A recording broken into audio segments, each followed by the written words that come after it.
Zombie Apocalypse.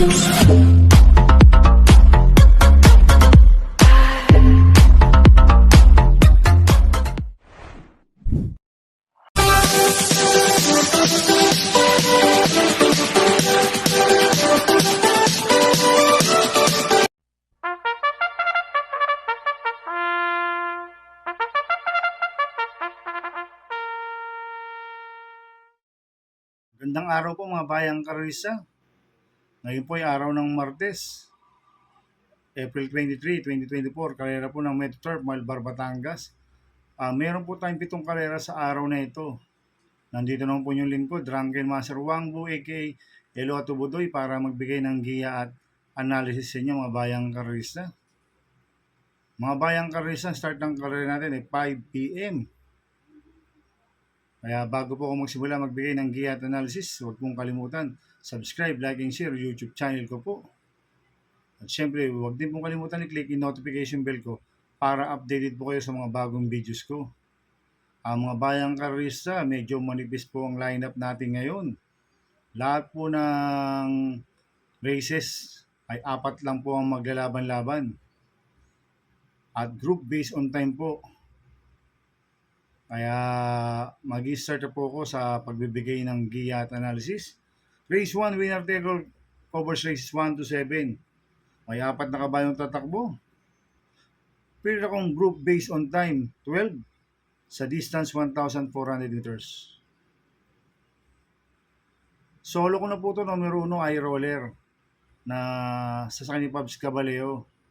Ito, tinalo nito sila Dakis. Si ay roller.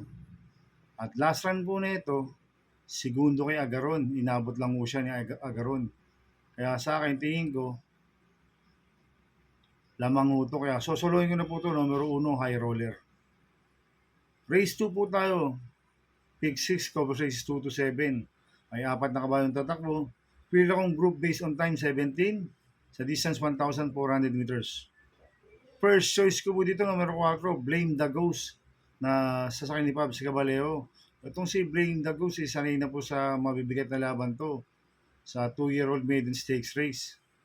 Kaya sa akin, malaki panalo sa akin ito. Kaya siya po first choice ko. Second choice ko po, numero 2, Mucho Caliente. Na sasakyan po JD Pabilik.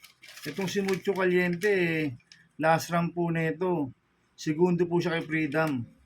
Cambio nito, binigay kay JD Pabilik. Last round, MR Elios lang po sumakay dito. Kaya may panalo rin sa akin to si Mucho Caliente. Kaya siya po second choice ko. Kaya ang first choice ko po, numero 4, Blame the Ghost. Second choice, numero 2, Mucho Caliente.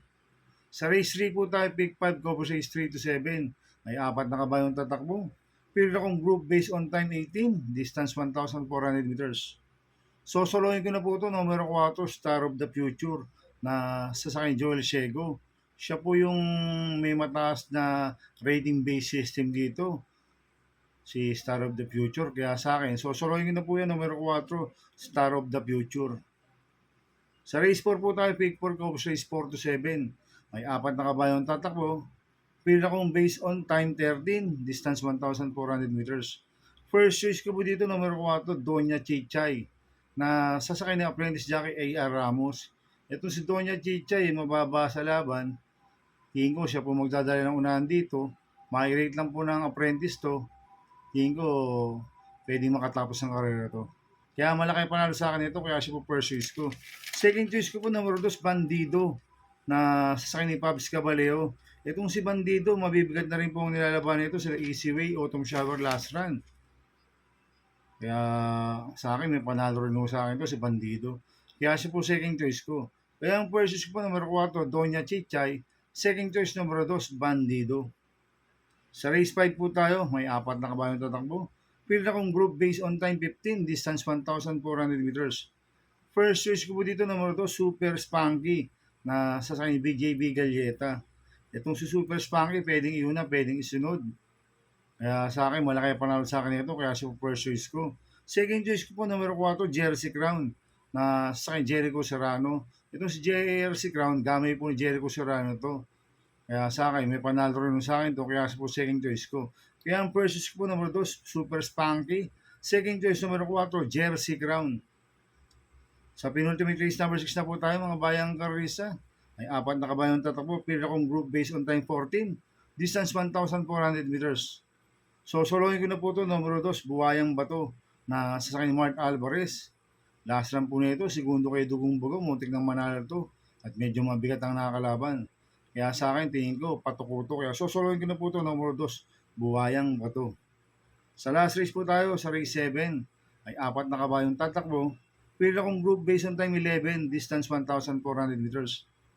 First choice ko po dito, numero 1, Slapoting Bato na sasakyan JD Pabilik. Ito, lasan po na ito, pang 5 Kalamitik Laila. Medyo marami lang po kabayo lasa. Ngayon, apat na kabayo lang sila maglaban-laban. At gamay po ni JD Pabilik to. Tsak makakapwesto at makakarimati na maganda to. Kaya malaki panalo sa akin ito, kaya siya po first choice ko. Second choice ko po, numero 2, Carmela's Love na sasakyan ni Pabs Caballeo. Ito matataas din po nilalabanan nito sila full combat order. Si Carmela's Love. Last run na, tercero to kala Pitbull. Nilucha nito si Senyorita, tercero siya last run. Kaya sa akin may panalo ito si Carmela's Love. Kaya sa po second choice ko. Kaya ang first choice ko po numero 1, Slapoting Bato. Second choice numero 2, Carmela's Love. Good luck and happy racing mga bayang karisa. Inuulit ko ito, gabay ko lang at analysis ko. Pero pagdating sa tayan, kayo pa din masusunod. Sana iswertein po tayo ngayon at magsitama. Kaya good luck po sa ating lahat mga bayang karisa. Shoutout muna ako mga bayang karisa. Happy racing po sa mga bagong subscriber ko. Happy racing po sa mga walang sawang sumusubaybay sa YouTube channel ko. Maraming salamat po sa inyo. At happy racing po sa mga boss ko, kay Boss Edong Jokno, kay Boss Manuel Chua, kay Boss Jack Ompok, kay Boss Air Bueno. Happy racing po. At happy racing po sa mga taga-Pingping OTV at sa mga taga-Dawlak OTV, happy racing. Sana iswertein tayo at magsitama. Kaya good luck po sa ating lahat mga bayang karisa.